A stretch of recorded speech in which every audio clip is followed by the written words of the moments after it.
We're calling this meeting to order. It's the October LGBTQIA plus Commission meeting. I'm going to be chairing it, taking over for Sue. So let me share my screen because I do have an agenda that was prepared, and we're not necessarily going to be able to do all of the things on the agenda because we're not currently at quorum.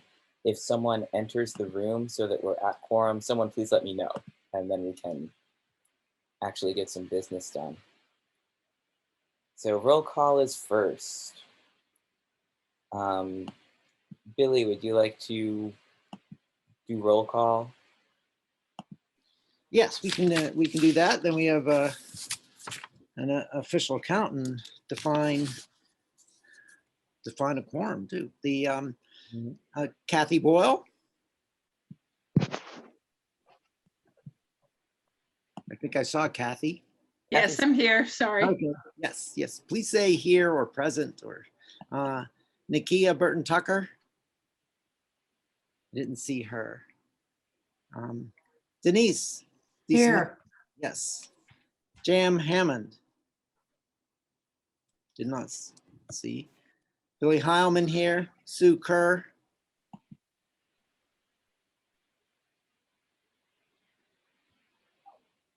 I think we saw Sue. There you are. All right, can't find the button. Here. It's all right. It'll give time for someone to show up. There. Bruce Krause.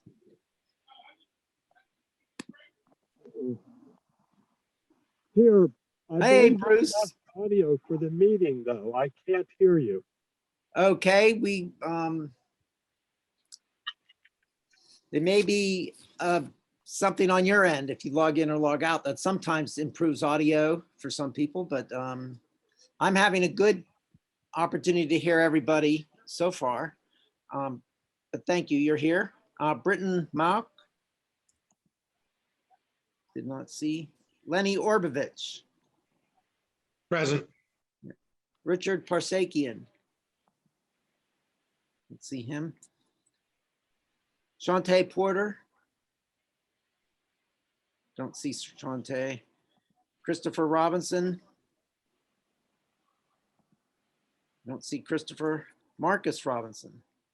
Here. Sarah Rosso. Don't see Sarah. Luca Salerno. Present. Derek Tynes. Derek and Guillermo Velasquez. I'm not saying his name right. There's Guillermo. He's logging in now.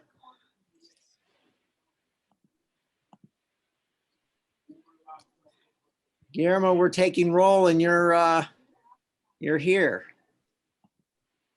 All you have to do is unmute and say present and it'll be official. Welcome. Thank you. Yeah, so we have nine of 18 commissioners present.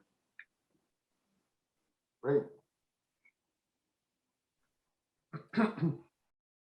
All right, so, and that's quorum, right? It has to be 50%, or does it have to, we need 10?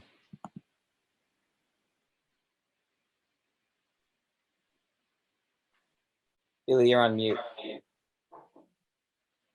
I think 50% satisfies it, but I'll double check. Sorry, It's the rule that I always forget. Is it 50% or 50% plus one? Yeah, and always.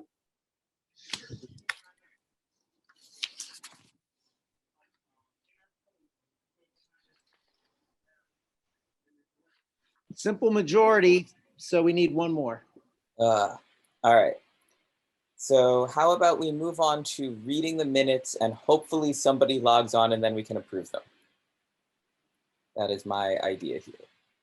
At least we'll be able to read what happened last week. Well, we could read them, but they've been emailed in advance. Our expectation is people would have read them, so we would be ready to vote on approving them. That's But true. if there's a need to read them, I can put them on the screen. We can go through them. If there's any questions, if anybody wants to make a correction, we can we can note the possible correction, but we won't be able to make corrections or approve officially unless we have another commissioner present. Yeah. So I suppose my feeling in that case, and somebody else chime in if anyone has any different opinion, is that we can just sort of ask about if anyone has any corrections and then just move on to updates.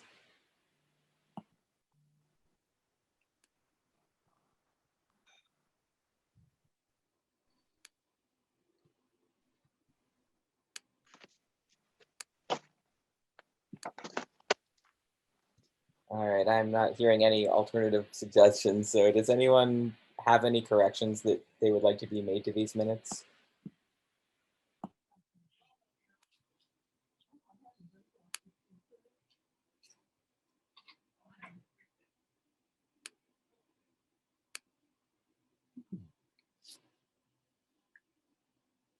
These are the minutes. We did a roll.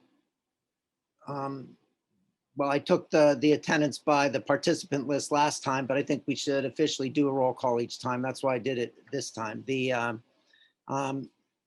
We did reports from the officers, an update. Bill, I wanted just to mention to you that maybe the reason why there's no other people logged is because the meeting was not in a calendar invite. So I actually had to look through emails to find the detailed information of the Zoom meeting.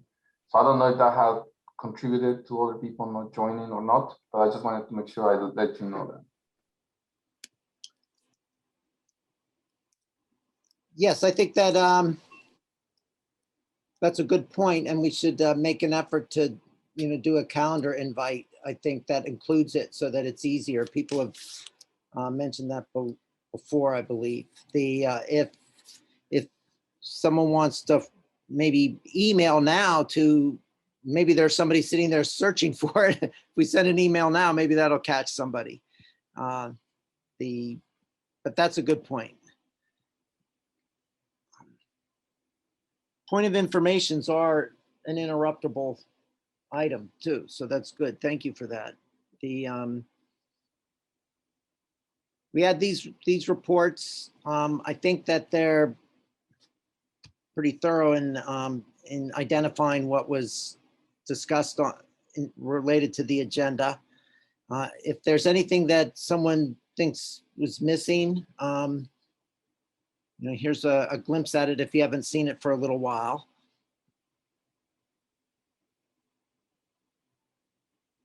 Strategies for commissioner engagement, the budget.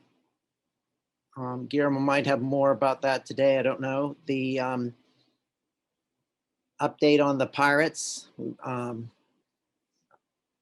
Perhaps Mr. Kraus can speak to that if we have some time today to do that. In general, just reporting. Yep, happy to do so, Billy. Yeah, so let's. It's very brief. It's very brief. So I think, Luca can find a way to put that in there. If it's not already on it, I think it might be, but certainly in reports it can. It'd be good to hear about that. Social media group, we talked about voter engagement. We later realized that we weren't going to be able to do an effort in voter engagement. The election day is very soon also, but everyone certainly hopefully here is registered to vote, and we do have something that things are going to come up in unfinished business tonight regarding how committee appointments are made. And maybe also Mr. Kraus could help us there too. Can I make a point of order? I don't know if that's appropriate or not. Yeah, sure. Go ahead.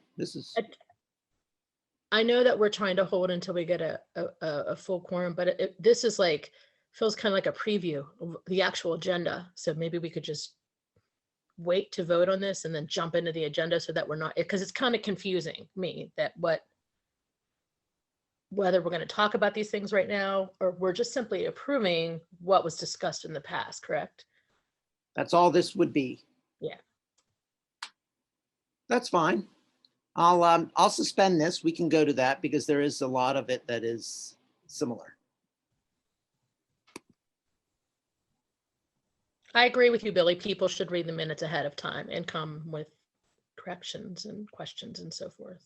That's And a if reason. perhaps there aren't any and we're just ready to approve them. But I think that, yeah, I think we can proceed. That was one item on the agenda. So we got a taste of what our obligation is to take care of that when we're able to. Okay, so going forward, next item on the agenda is reports of officers, boards, and standing committees. First item on that is commissioner attendance expectations, which is highly germane to the problem that we find ourselves in today. So was there a particular person who was intending on kind of addressing the expectations issue? Yeah, I brought it up. I noticed that we're veering very close, especially with this meeting, to people missing 3 meetings, which kicks in process in the bylaws. And before we get too far down the path where people are missing 4 or 5 meetings, I asked Billy to drop an attendance and for us to all talk about it. I don't think we want to discuss anyone's attendance in particular, but the chair's responsibility is to address it with the individual and then move forward based on whatever that conversation leads to. But we have several, I think maybe 3 people that have missed 2 meetings so far. So that's concerning. Can you put up the attendance? I can put up the attendance, but I am a little bit concerned about putting up other commissioners' attendance records in a recorded meeting that's currently being live broadcast. That's a good point. But I kind of looking at it, I'm going to pull it up and not share it because I do have it. We have we have 4 commissioners who have missed 2 meetings. One of those commissioners is stepping down from the commission very soon anyway. Basically, Tiffany was not able to make a couple of the meetings, so not to talk about her in particular, but there's a good reason in that case. Billy's hand is up. Yeah, I think that what we might want to state today is what the expectation is and how simple it is to not get into any discomfort around it. The expectation is to be present. And the other expectation is that a commissioner notifies one of the co-chairs that they're not going to be able to make a meeting, or soon after the meeting, if there was some emergency and they couldn't notify, that they notify the co-chair so that the co-chairs know that the commissioner had a reason and they're connected to the process. When there's the third time that it's the third time that someone's been absent without notifying. Notifying is protection against this, and it's of course the 4th time there's some action might ensue. I think that probably of the 18, people might not have those ideas in their head, and that a communication about that to spell it out really is what I kind of understood, that why this would be on the agenda rather than specific people. Mm-hmm.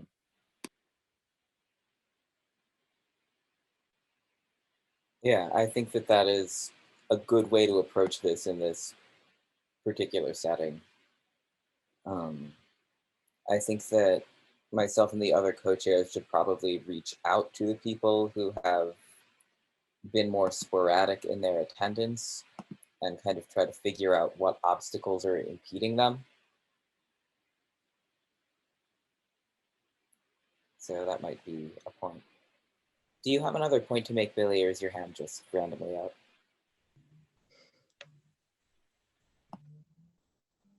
I agree that we need to make sure everyone is aware of the expectation, both in terms of attendance and how to address when you can't attend.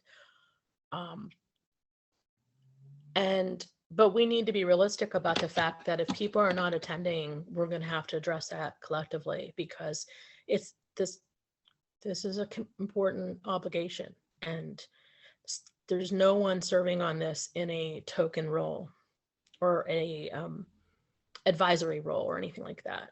So I would just encourage everyone to think about that personally, about, because if you can fulfill that commitment, and I'm not thinking of anyone in particular, but just that we have an individual obligation to make sure that we can fulfill our commitment to the community as well as a collective obligation.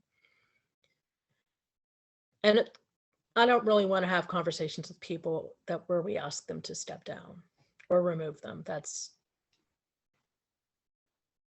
doesn't sound like a pleasant experience, and I certainly don't think it's a good use of our time. So I hope that everyone can help us avoid that.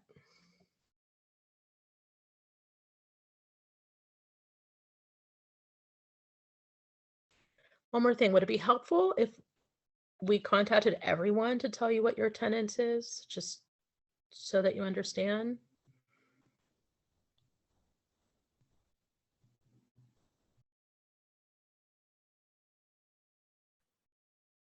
I think so.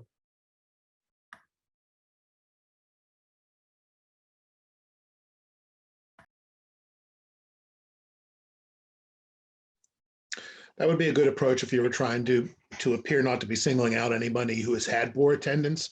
But if the objective is to address attendance issues, then I don't know if it's necessary. Well, I think what might be helpful, though, is to clarify with people, like, I missed a meeting in August, but I notified people ahead of time. So I did miss a meeting, but it doesn't, quote unquote, count against my 3. But so people might not necessarily know what or remember if they notified someone. So we maybe could just do a quick little individual email to everybody with their record. Point of information, Richard has joined the meeting and we are at quorum. Hi, Richard. Thanks for hitting our magic number. Thank you. Sorry, I had the costume designer from Rustin was just here and saved my day. So that's a very important film if you know what it's about. So Yeah. Thank you. Should we loop back and approve the minutes now that we can vote on stuff?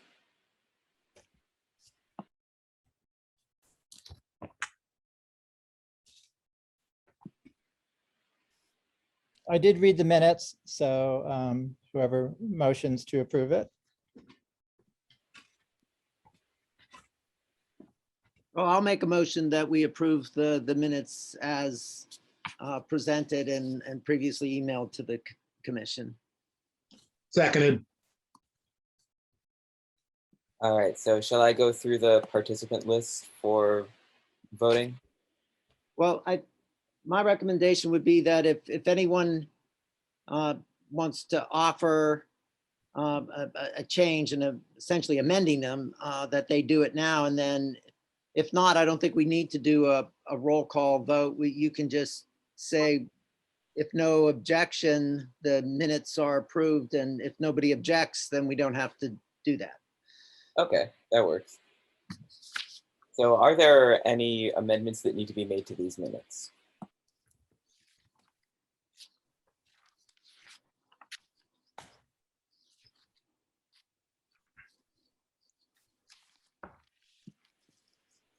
Hearing no amendments, I'm going to ask, are there any objections to the approval of these minutes?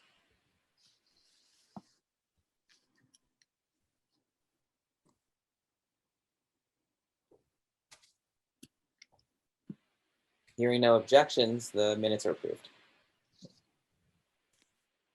All right. So now that we've taken care of that business, Are there any other things that need to be said regarding the question of commissioner attendance? And Richard, since you weren't there for the discussion, just as a sort of brief summary, the bylaws state that commissioners need to attend meetings. If commissioners attend, like, if commissioners are absent without having excused themselves 3 times or more, then that sets bylaw processes and unpleasantries into motion. We have a few commissioners who are kind of at the danger point, and we would like to avoid unpleasantness, so we are trying to make sure that people are aware of that.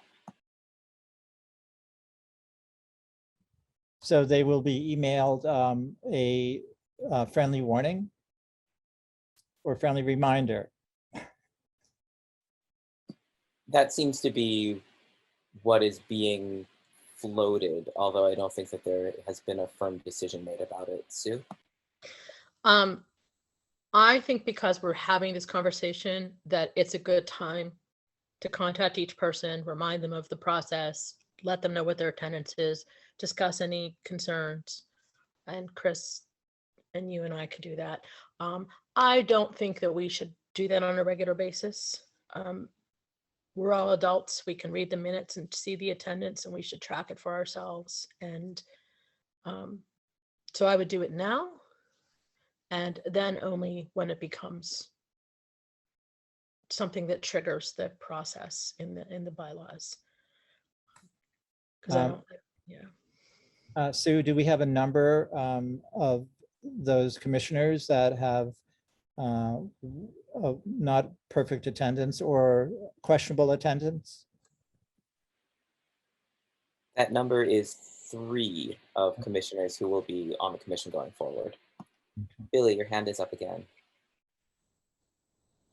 Yes, I just wanted to point out that the bylaws specifically say that upon the 3rd absence without notification to a co-chair, that the co-chairs contact the commissioner to find out what's going on. It might be there's something, some emergency going on, or their email changed and we're not aware, or something, you know, to find out what's going on. And then if that helps clear it up, that there might not really be an attendance issue, but there may be.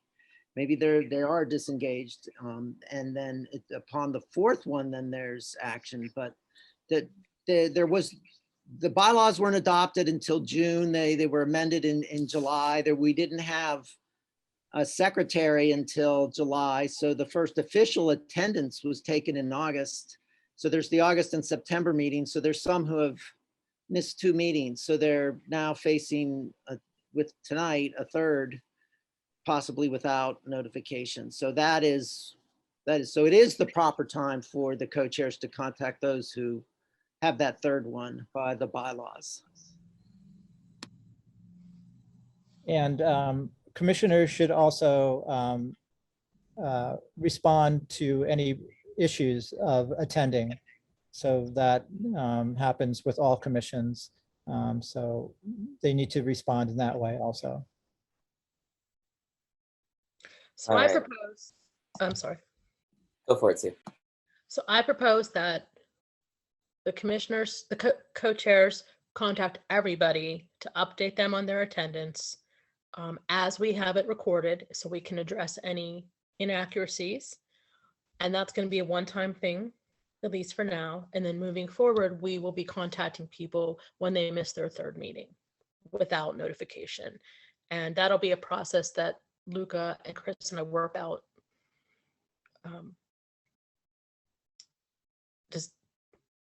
Do we need a motion to do that? I don't think we need a motion to do that. That's just something we can do. Okay. Does anyone have feedback on that process? Just okay. Great. All right, cool. So let's move on to the next agenda item, which is voting at commission meetings. And Billy has some suggestions about that, I believe. Yes, thank you. But the reason, and I won't take much time because there's more important things, and you know we'll get into the swing of how to do it efficiently and accurately. But the this was precipitated by the comment, well, we have an even number of commissioners when we had a commission size become 18, and how does that affect voting? And the simple answer to that question is it doesn't really matter whether there's an even or odd number of participants in a decision-making body. It takes us a majority, one more yay than nay, at least one more, in order for a motion to be approved in general. And then there's a couple items that are different, 2/3 to close debate or extend debate. So there's, some things that are just, but it's just the math. If you have enough, it passes, and if you don't, it fails. The one thing that I think we can do that is a little bit, I think, important now is it's difficult to do voting in Zoom compared to in a room.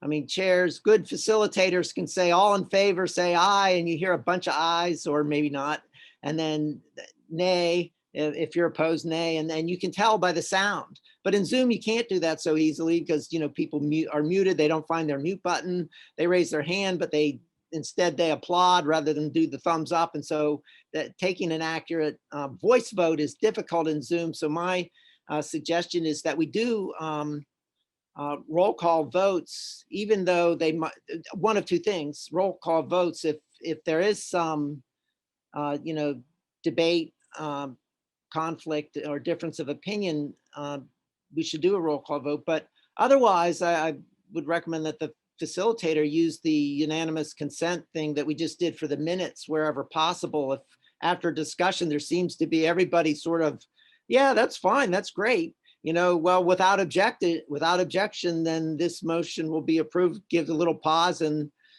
then it's approved, and we don't have to go through the struggle of a roll call, which takes a little bit of time. But that was my what I wanted to just share regarding voting, that I think for efficiency in Zoom, that unanimous consent where possible should be used, and then we should not attempt to even do voice yays and nays, but do a roll call as the second one. Thanks for that kind of weeding through parliamentary procedures and making our lives easier, Billy. It's really appreciated. Any discussion needed on that? All right, moving on to LGBTQIA plus History Month and our statement on that month that Sue did a masterful job of drafting.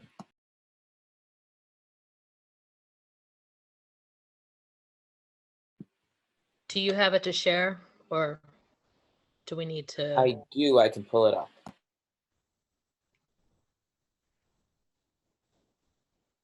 So we put together this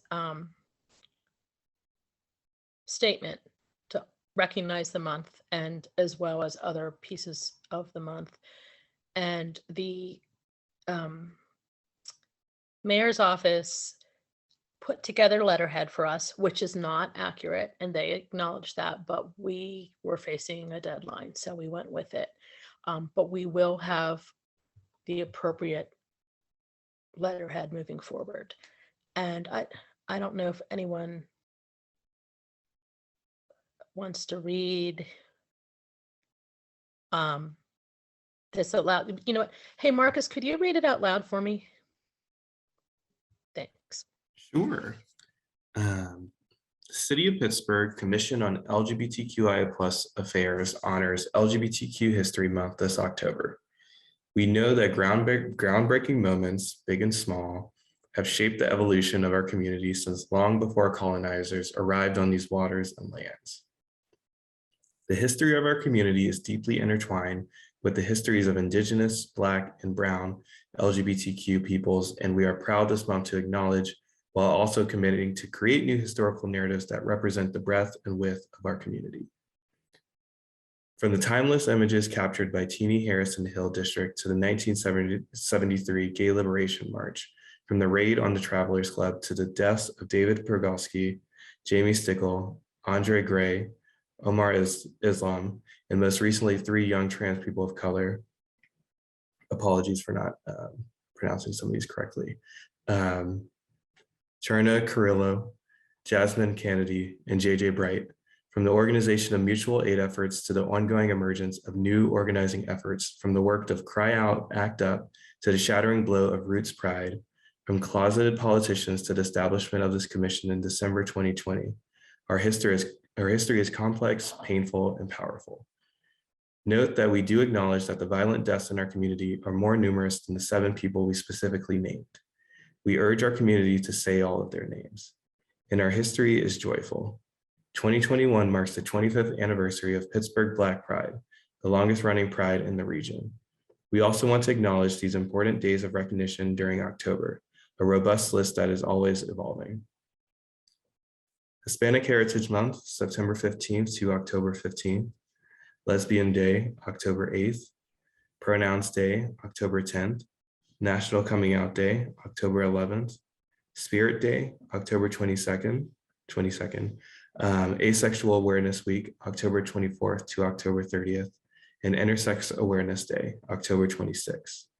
We recognize that this statement is late in the month, but still essential to hold all of Pittsburgh accountable to acknowledge and honor LGBTQIA+ history.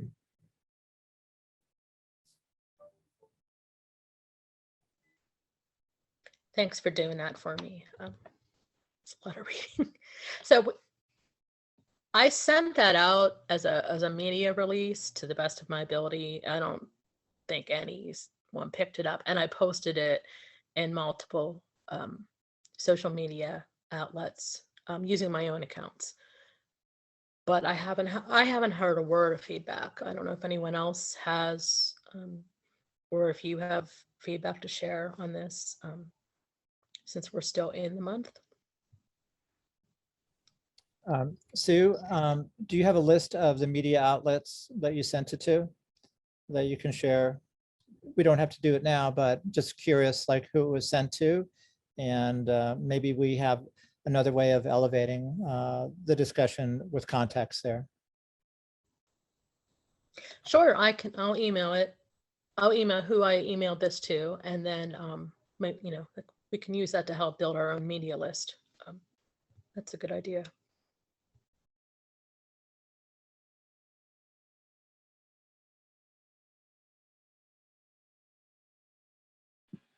All right. Is there any further discussion on Sue's statement? Well, our statement that Sue wrote.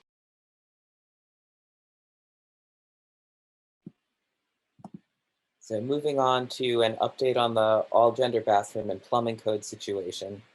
And I'm going to share yet another thing. That seems to be what my life is about today. Sharing a bunch of different stuff. Uh-oh. And I may have accidentally closed. No, here it is. Okay. Sorry, give me 1 second. It's just being a little refractory. Okay, there it is. So, after the Allegheny County Board of Health passed the most recent update to the plumbing code, they indicated to us that the thing that they passed was sort of the most free that they were able to be in terms of granting access to all gender restrooms based on the version of the state's international plumbing code that has been adopted. So people working in combination with Representative Frankel's office have identified that the state's Uniform Construction Code Review and Advisory Council members are the next people who need to be contacted in order to encourage the state to adopt a more recent version of the plumbing code that would allow us to have the opportunity to construct a wider variety of all gender bathrooms. We are too late to urge them to adopt the 2021 plumbing code that has this language in it.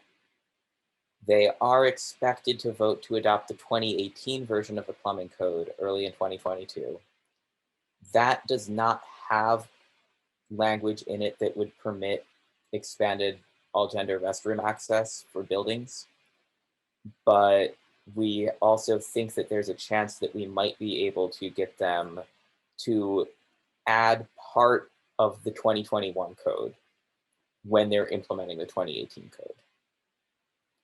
So Representative Frankel's office has asked us to write a letter. They have already written one to the Uniform Construction Code Review Council, basically encouraging them to adopt this little part of the 2021 language and kind of like stick it into the 2018 code.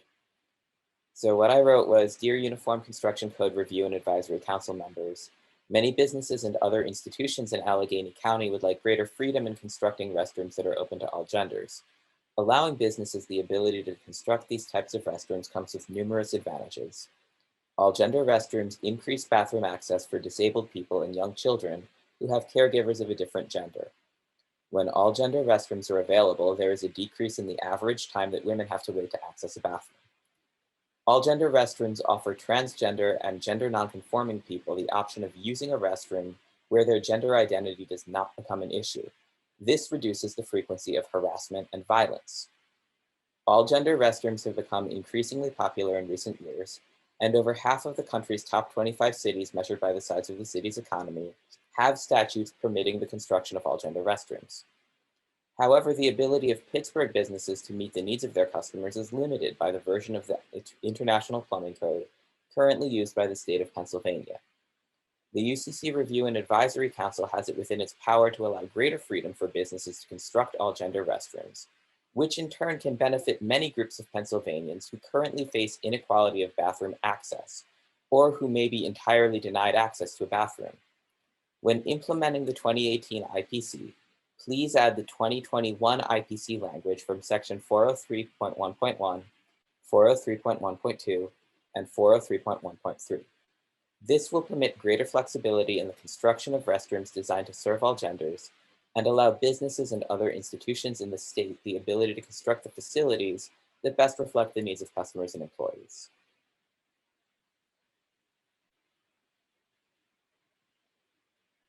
So there are two separate things that we kind of need to decide. And one is if we want to move forward with sending any kind of document to the UCC Review and Advisory Council, and two, what language we should send. So, but I think we should probably take up the first question first. Do we want to send a letter to the UCC Review and Advisory Council? I say yes. Well, let's put it in form of a motion to to discuss. I move that we send this letter. I second. Are there any amendments to the text or other considerations that people would like to raise? Luca, when the very last paragraph, when you discuss the different sections, the 401.1.1, 2, 3, would they have the knowledge of what is in that section, or do we need to state it in this paragraph? It's a bunch of people who are essentially construction and plumbing type of professionals who are tasked with implementing the plumbing code. So I think it's fair to assume that they would have knowledge of the code because they're reading it and implementing it to begin with. Okay. Then I do like this letter. I agree to have it sent.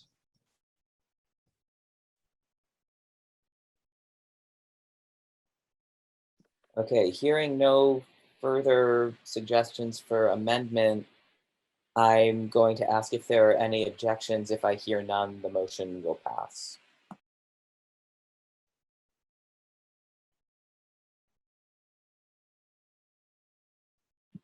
Okay, with no objections, the motion has passed, and I'll send this letter to be put on letterhead and sent to the UCC Review and Advisory Council.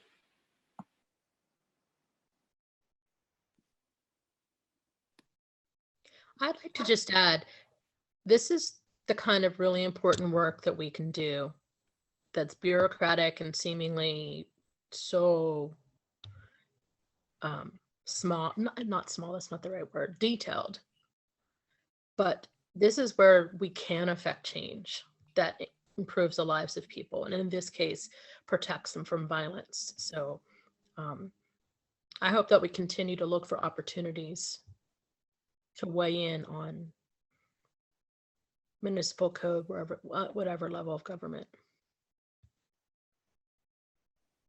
I would just like to add really quickly, I was at City Theater for their opening season, and they remodeled the whole first floor, and they added an all-gender bathroom to, so they have a quote unquote men's room, ladies' room, and then an all-gender bathroom very specifically. So they're moving in the right direction.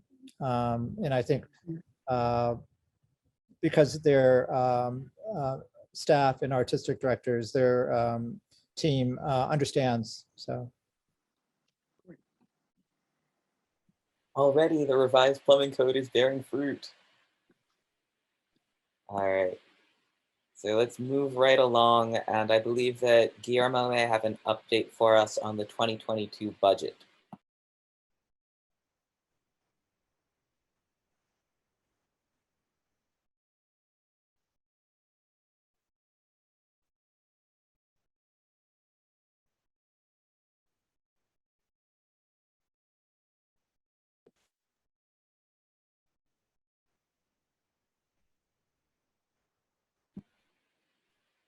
Guillermo?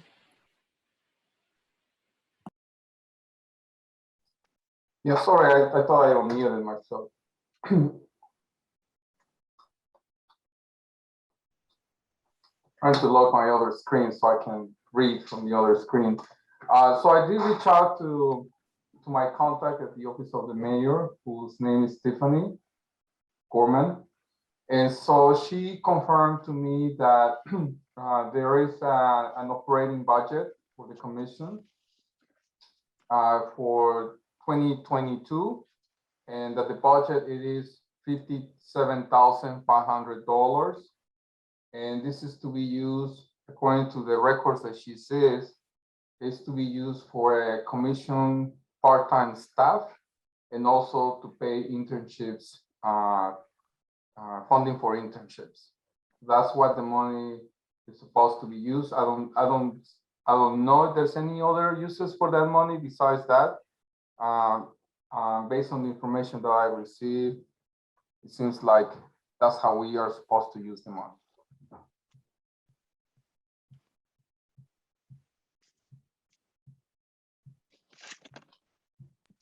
Thank you for that update.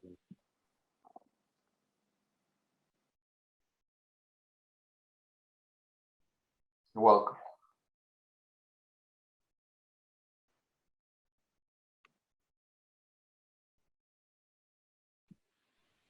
If there are no further questions or comments on the budget situation, let's move on to getting an update from Bruce Krause about the pirates and the homophobic entertainment situation. Hi, everybody. Thank you for having me here. I wish I had a better update for you than what I do.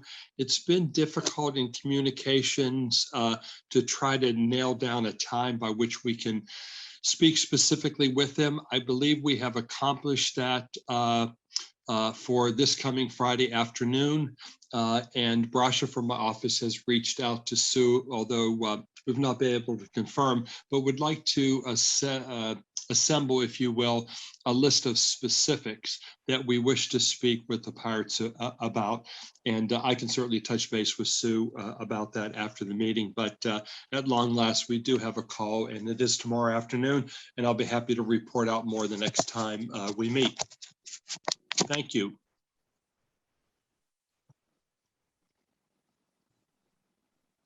Maybe could we offer some feedback right now on what? Sure, please do.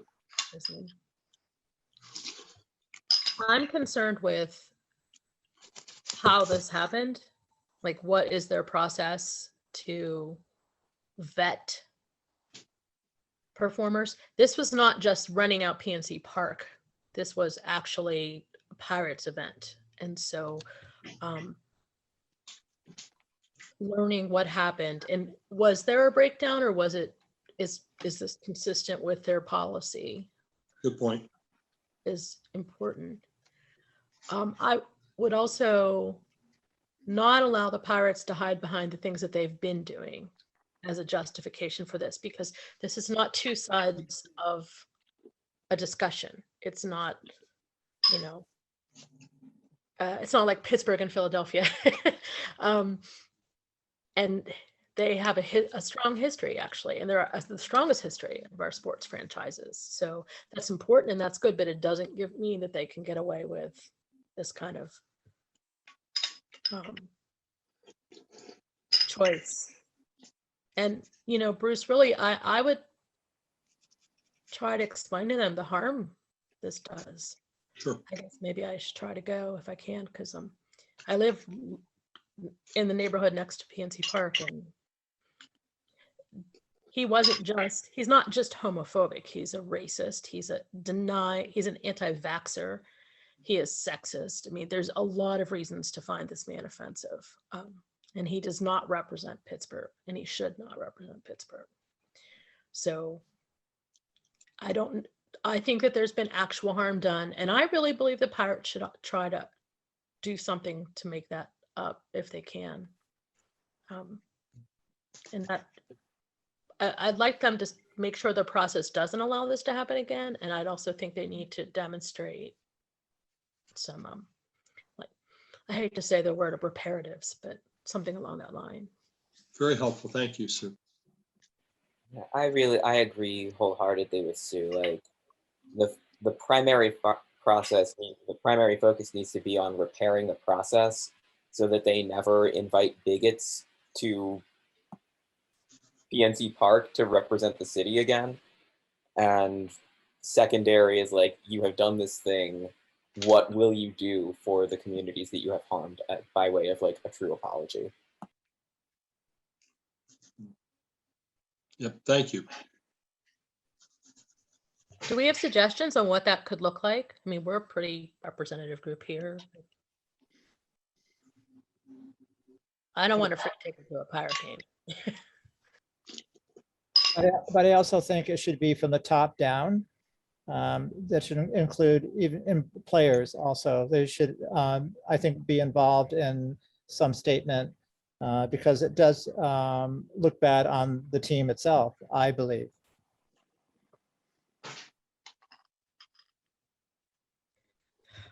You know, the Pirates, I think it's in 2013, I worked with them to create the It Gets Better video. And unfortunately, everyone who's involved with that is no longer with the franchise. But it was, I thought, a very powerful video. And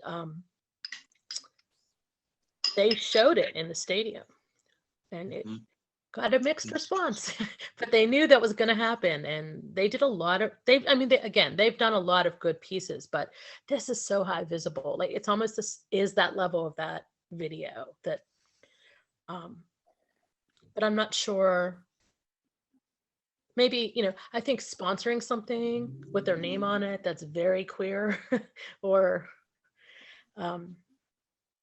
maybe bringing in a performer next year who is proudly out, and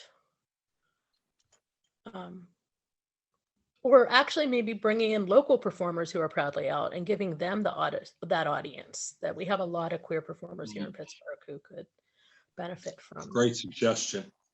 Billy has his hand up. Yeah, I wanted Sorry. I wanted to know, Bruce, but who's attending this meeting? Is it you?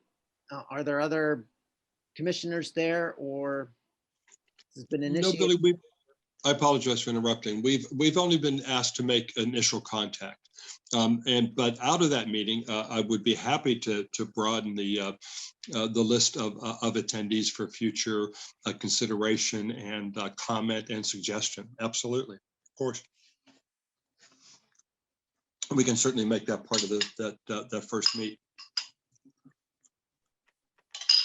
Well, I think that's encouraging. I like that an initial contact is, when matters like this, that makes sense that they're going to tippy toe into it and see what they're agreeing to and getting into. So that's not really a surprise, but, being firm with them and having a meeting that has a diverse group of people in attendance, I think to have a discussion with them, with them around it is this issue, and the ones that have already been raised, I won't repeat them, and that they're so obvious to us. Let's make that happen. I don't think that, I'm glad this is like an initial contact and not this is it. And then they make their Exactly. own way. Yeah, that's great. Thank you very much. Yeah, thank you. All right. I know that this is a very important issue and that there are a lot of suggestions and ideas that we can give to Bruce, hopefully before the meeting tomorrow, but also leading into the big one. But I'm trying to keep an eye on the clock, and we're supposed to be done in half an hour, and there's still a bunch of stuff on the agenda. So if there's any last minute, very short comments, please make them. I see Billy's hand is up, but I don't know if he just forgot to put it down, if he had something to say. My quick comment is, do the Pirates have a foundation? If that's directed at me, I don't know. I can answer that, but I want to say yes. Yes. Don't hold me to that, though. Okay. They have it's called Pirate Charities, and they fund a lot of the efforts that you see in the community, backpacks and sports leagues and all that sort of thing. There are staff of 3, usually a director, an associate, and an administrative type person. So I don't know how well funded they are, but they do exist. That should be a matter of public record. All right, so that's definitely another path to explore in terms of how they can atone for their misdeeds. I think now is a good time to move forward on the agenda. The next thing up is, like, traditionally should be reports of special committees. I don't believe that there are any special committees who have anything to report at the moment. I will pause for 2 seconds in case I'm wrong on that.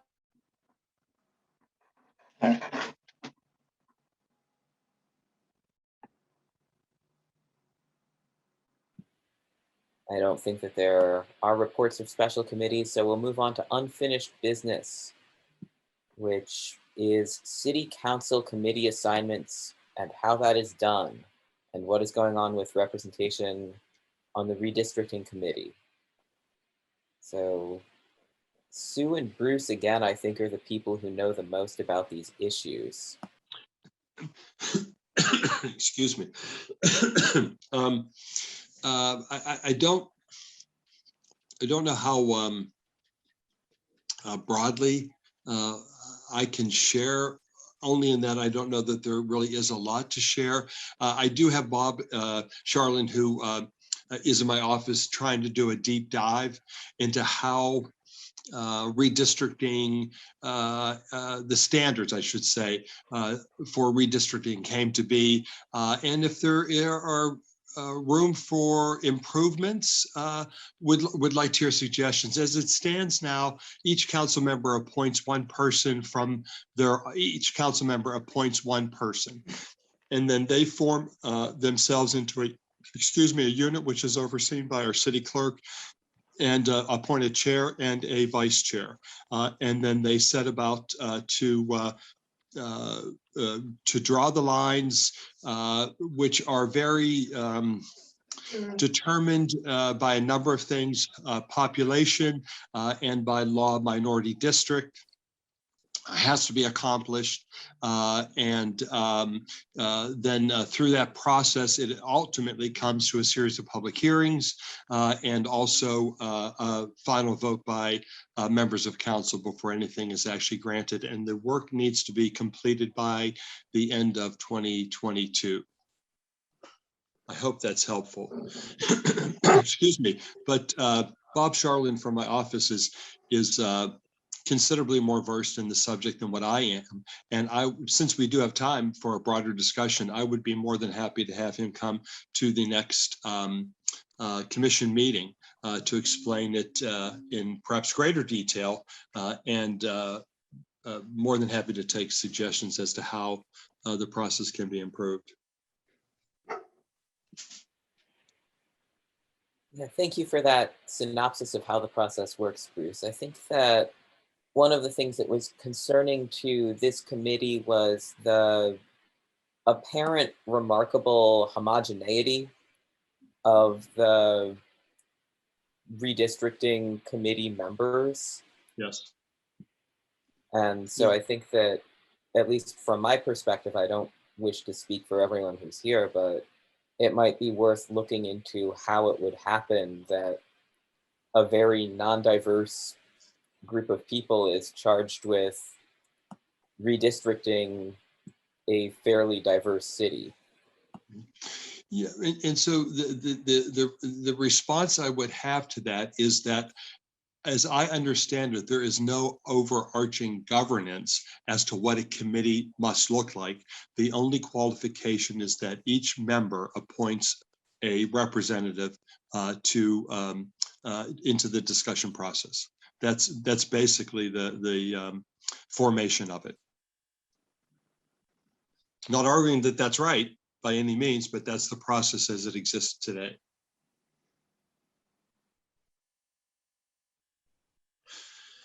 And I believe that would have come through by state law, but please don't hold me to that. That's a question I'd like to ask.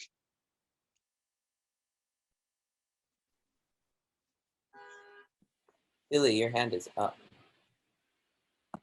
Yeah, Bruce, you said in your description that there's a chair and a vice chair appointed. It's overseen by the city clerk. Is the chair and the vice chair selected from the 9 appointees? Yes. Okay. Mm-hmm. Yeah, they're self-governing, and they select. And they did select. Forgive me, I don't want to misstate, but I believe it was Councilman Lavelle's chair, or Councilman Lavelle's appointee that was elected chair. Councilwoman Strasburger or Gross's appointee that was elected vice chair.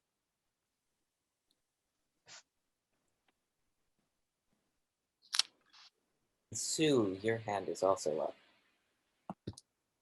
I think it's important to point out that our concern is not just that an LGBTQIA person serve on this particular committee or anything. It's the larger issue of how city council makes their appointments to all of the committees that they have, and that it's representation in general, not just representation of us. And that's a big thing to get our arms around. Mm-hmm. Absolutely. But because this is a commission, it's going to have an effect on, won't be back, or I'm sorry, really sorry here. The committee, it's a 10-year period to the next census. But there may be other committees where we could have a more immediate impact. And it seems to me that we maybe need to assign some folks to look into that and just get a sense of how many committees there are. And mm-hmm. And it may be helpful to have someone with more legal capacity to comb through that as well too, because probably a good portion of it is deemed through city charter. And again, I could be wrong, but it might be advantageous to have someone with a legal background or legal capacity to help comb through how those things came to be and what process it might require to undo.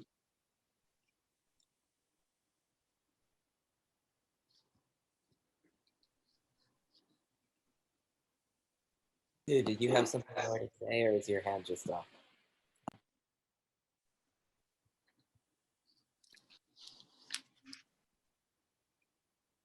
All right. Any further comments or suggestions on the matter of what Bruce might be able to take back in terms of next steps looking into this? I would like to suggest that representatives from this commission meet with that group of people in the work that they're doing and talk about representation, and particularly Pittsburgh's LGBTQ communities. We don't have a neighborhood, and I'm not proposing that we create one, but that I think that that's a good way to move forward, is to just have a meeting, and perhaps Bruce can facilitate that for us if it's appropriate. Yeah, I can certainly ask. I certainly don't have power to direct them. They are independent on their own, but I certainly can carry the message and suggest. I'd be happy to do that.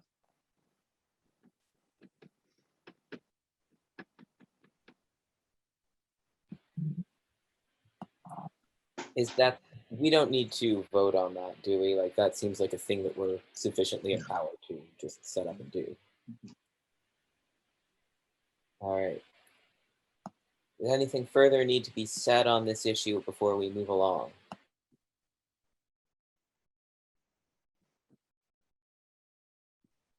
Well, there were two things in that. One, Bruce earlier had said that maybe, I think his name is Bob Charlene. Is that correct, Bruce? Might be Yeah, able. Bob Charland, Charland, is my appointee from my office. Yeah, that He is exceptionally qualified to be in that position, and he has a very solid, vast understanding of redistricting, and I have 200% faith and confidence in him. And so to bring him here to help perhaps explain how that process comes to be and works in its entirety could be beneficial, and I would be happy to bring him here. Yeah, that's what I wanted to circle back to, rather than perhaps a subset of commissioners meeting outside of this. It might benefit our commission as a whole better to have someone like Bob further explain the details of this. I think at least that, if not both items. I think we should take you up on that offer, Bruce, is my. Happy to help. Happy to help, Billy. Yeah, that sounds wise to me too. And then if after the commission has collectively been informed better about the process, if we feel that we still need to have another meeting with the committee, we can set that up and also be armed with like less ignorance than we previously had. Yeah.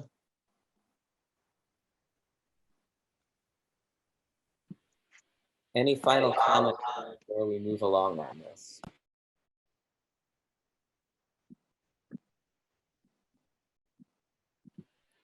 All right. So next order of business is new business. So the first thing that we need to discuss that is new is the formation of the nomination and election committee at the next month's meeting.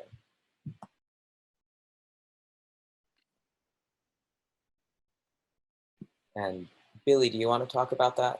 Yeah, I'll briefly start this. So we elect officers annually, and the term is from January through December. So each year at the December meeting, we will elect six officers, 3 co-chairs, a treasurer, outreach coordinator, and a secretary. So that needs to be done annually. In order to do that, there needs to be a nomination and election committee to facilitate that for 2 purposes. One, to conduct that part of the December commission meeting where the selection process will happen, and 2, also to be available between the November meeting and the December meeting to other commissioners who may be interested in running for one of the offices at the December meeting,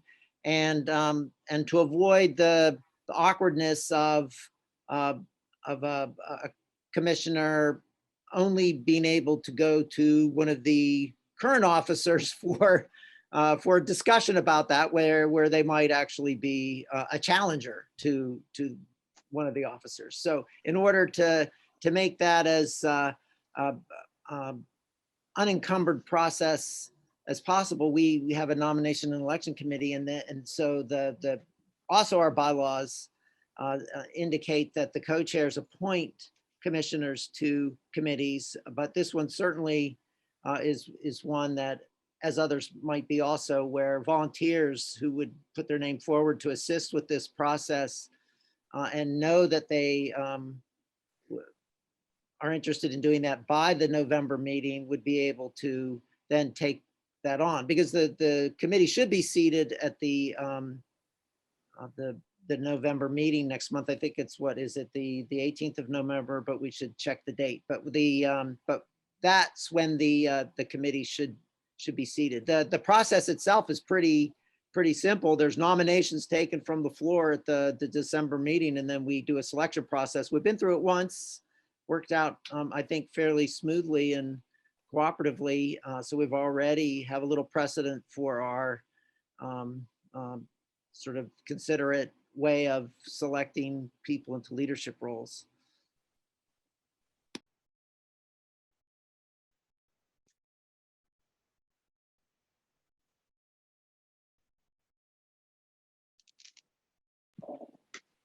All right, any comments, any questions so far?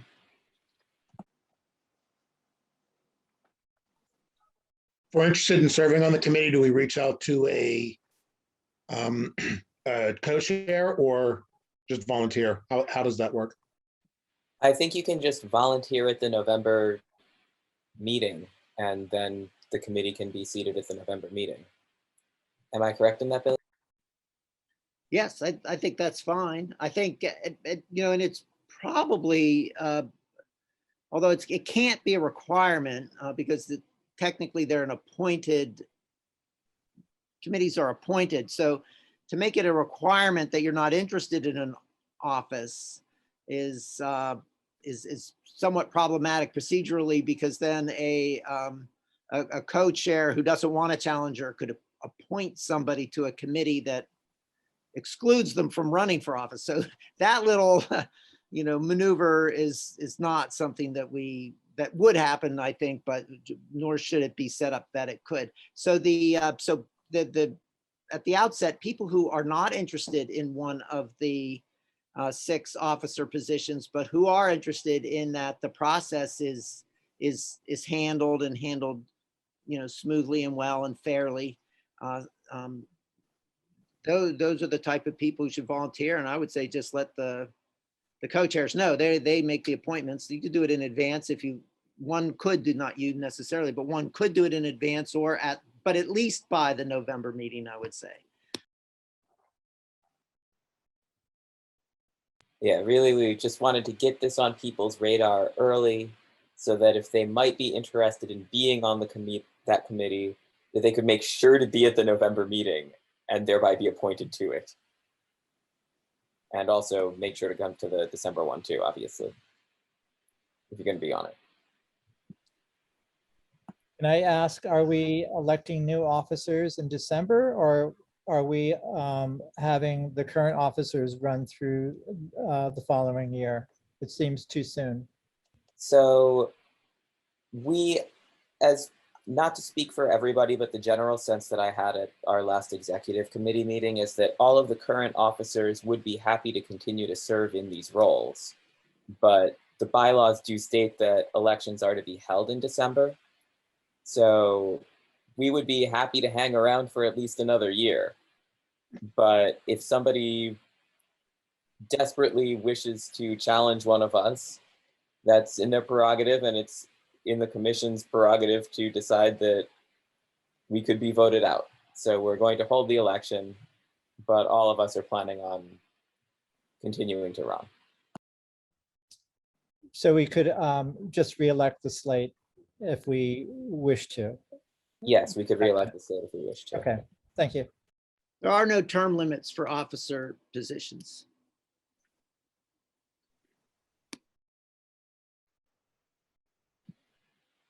All right.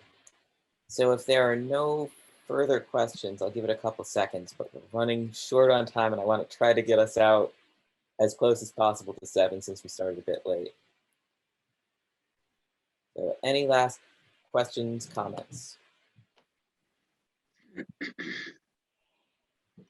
All right. So other new business. We have Transgender Day of Remembrance coming up on November 20th, and we also have World AIDS Day coming up on December 1st. So it would probably behoove us to do something to recognize those days, which are very significant for our community.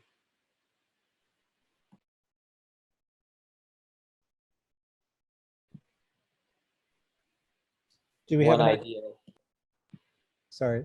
Go Do we for have it. an idea what the rest of the community is doing? Other organizations? I personally do not, because I have been very preoccupied with many, many things. Does anyone else know?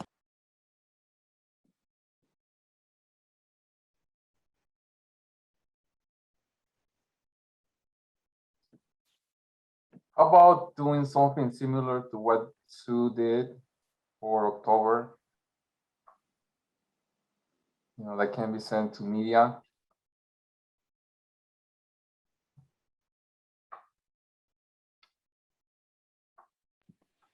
Okay, so there's a suggestion of drawing up statements about those days. That may be something that it gets done on a regular basis, going from month to month. Recognition of dates that are important for the community. I'd be happy to take a stab at a draft just to get something started. I think the Trans Day of Remembrance is particularly important this year. Oh, that sounds trite, but because we had 3 local trans folks who were murdered, and so I believe a statement would be important, and I'm not sure what else we could do. I feel like we should, but we can't organize an event or anything like that.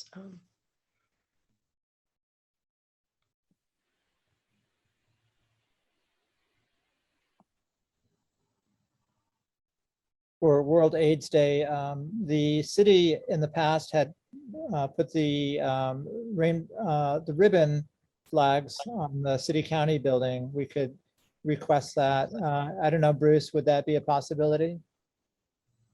Sure, absolutely. They still have all of that, correct?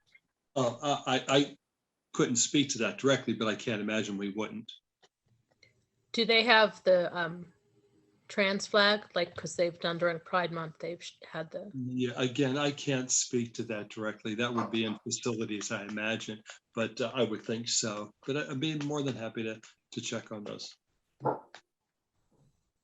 Yeah, it might be worth seeing if the city county building or someone could get a trans flag and perhaps fly it at half mast during that day. They can also readjust the lighting, which is very powerful. So that's a very easy request, but it just needs to be requested. Yeah, we have done that in the past, and it is striking. Yeah, I think it would be great if the city could give some kind of public building recognition on that day. In terms of AIDS, and I don't know if the commission can actually do this or not, but we could arrange, or we can help to arrange something where either a media, either the Post Gazette or NPR can have an interview with a commissioner and also a doctor, a recognized doctor that can provide an update of how AIDS has been evolving and eventually being more under control. I think it's also educational for a lot of people to know how AIDS has evolved recently. I think that would be, but I don't think we should be just all. So we should have an expert that can talk about that. And perhaps that's something good to do.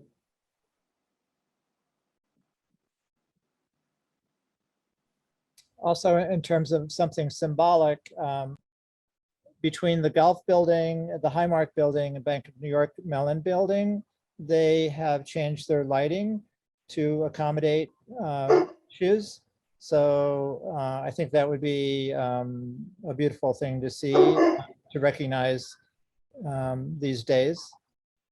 Again, that would be like, who do we reach out to have that done?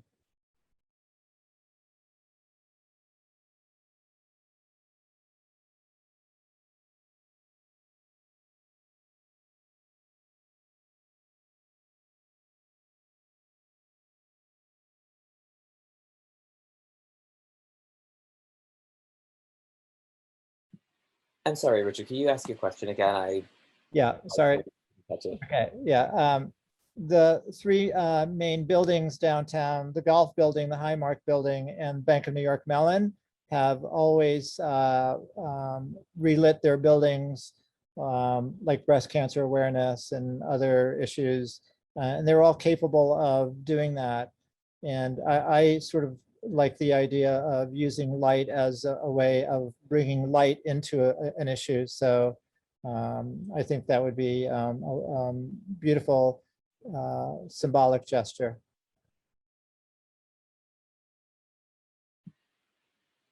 I personally don't know who we would contact. Does anyone at this meeting know or have any ideas of who would be good to ask? I'm sorry, I don't. Perhaps James in the mayor's office might be helpful. All right, so we can also email James in the mayor's office. We may also want to find out if any of the local organizations have taken the lead on these issues or these ideas already. So perhaps some allies or some other organization that we shall not name.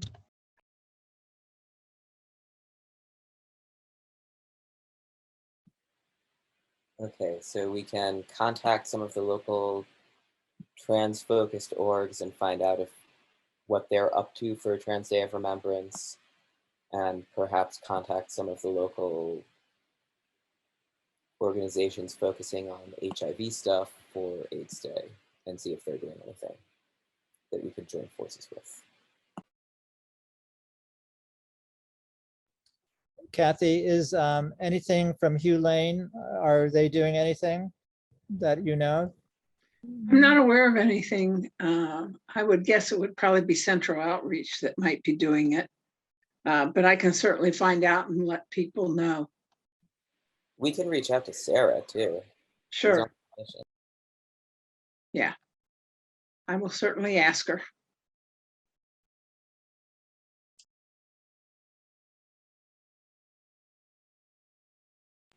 All right. Any further ideas about these 2 days? I think we've got a pretty good laundry list of things to get moving on prior to the November meeting, but I'm not sure that any of it actually needs to be voted on.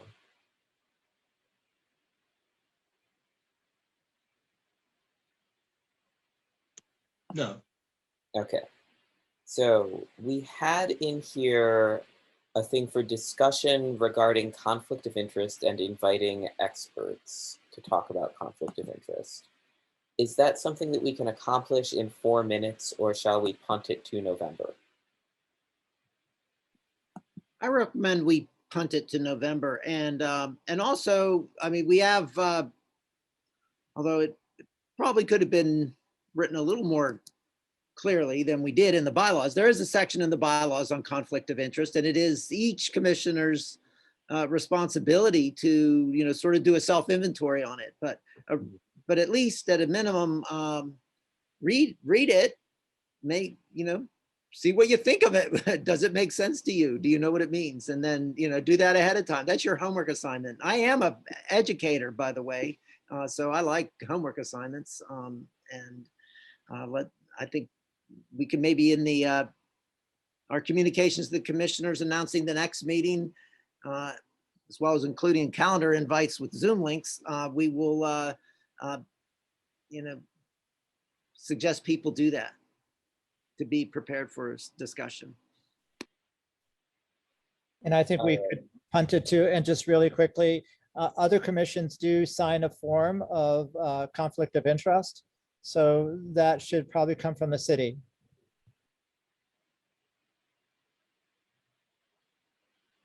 Cool. And as a former educator, I really like homework that I don't have to grade, so. Now we're moving on to the portion of this meeting that is announcements. So October LGBTQ History Month is a day full of days, or a month full of days. So today is Spirit Day, October 21st. If you're going out after this meeting, please wear purple in support of LGBTQ youth.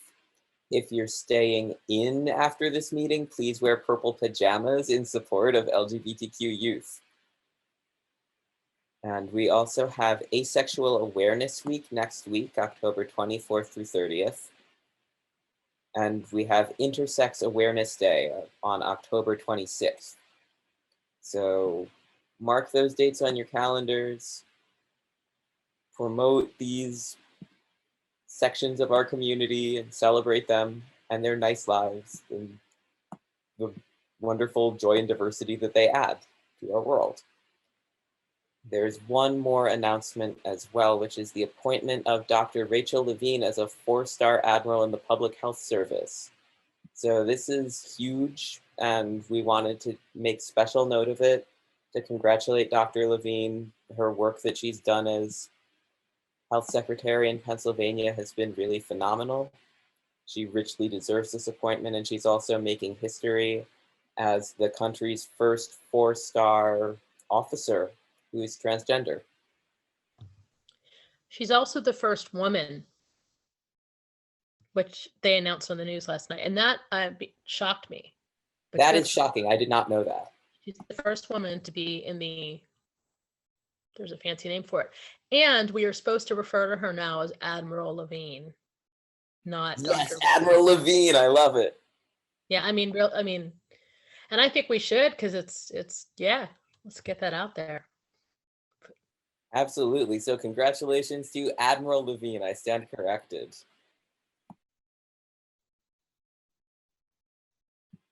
And it is 7. Does anyone have anything to add? Any further announcements that need to be made? Yes, I'll add this. She also sometimes lets people know that she was the first female to graduate from her all-boys prep school, too. She makes note of that from time to time. And I would still, sorry, Sue, I would still like to have a get together, and we need to organize that somehow. I just wanted to quickly say I've been working with the mayor's office to get our email situation working, and so that should be in place soon. And then once that's done, that will help with the social media. And hopefully we can get it resolved before there's a turnover in administration, so it's smooth and we don't have to deal with that. But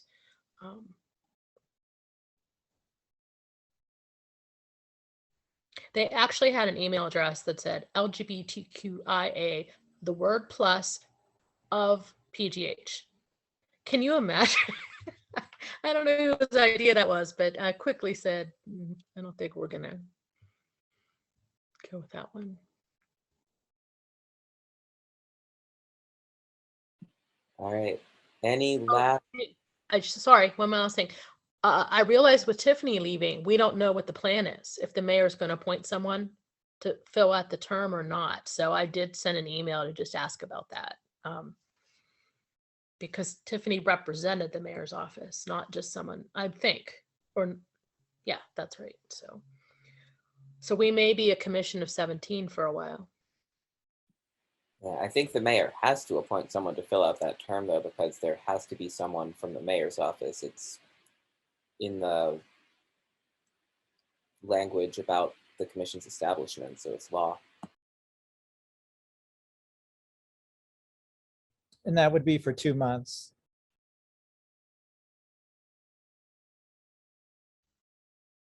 Frankly, though, I think people working in the mayor's office are moving on to their next career. So we may actually have the mayor, maybe he could represent the mayor's office. And I'm not being facetious because we've talked about wanting to have a meeting. So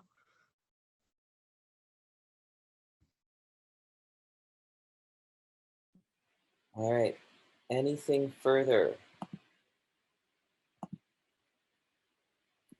Motion to adjourn. Motion to adjourn. second. Any objections? All right, meeting adjourned. Good night, y'all.